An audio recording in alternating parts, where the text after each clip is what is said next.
All right, so let's now see if we can do something similar with ResNet 50.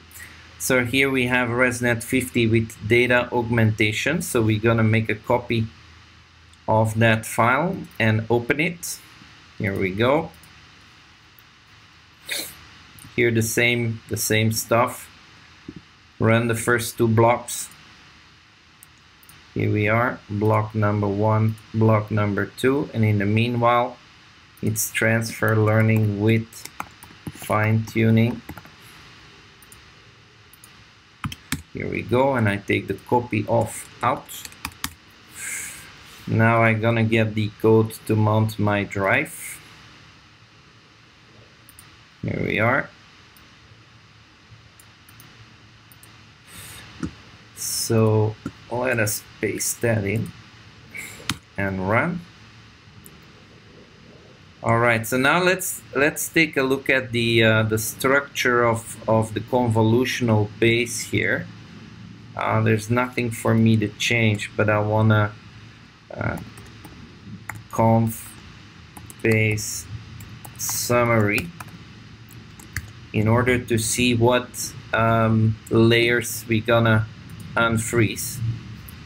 So let's run this, and we will see the summary of all the layers. Here we are. All right, so this is the summary. So let's maybe take I would say 50 layers on the last 10 layers. So 1, 2, 3, yeah, the last 10 layers.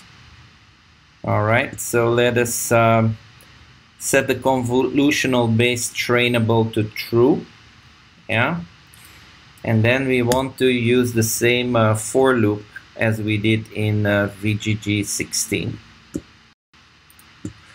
VGG 16, I have the tab open. This thing is still running, so I can go and copy that simple code line here. Let me paste it here, except the last 10, I would say.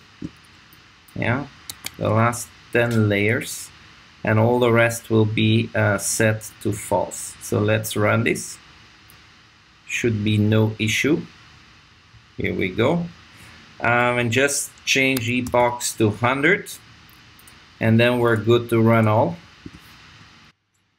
All right, we've done our 20 epochs, and here you see the 3 blocks of code we use traditionally to plot the results.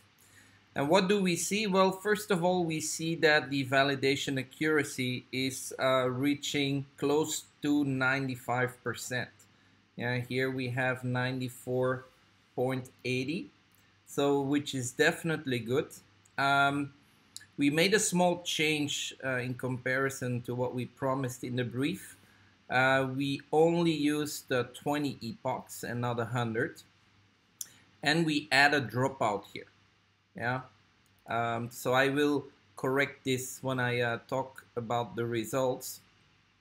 So where are we here? Well, you see the training, the validation loss is decreasing, reaching a minimum roughly at about 14 epochs. But then from there on, it seems that it goes up slightly. So here it would have been great if we would have been able to see 30 epochs, for example.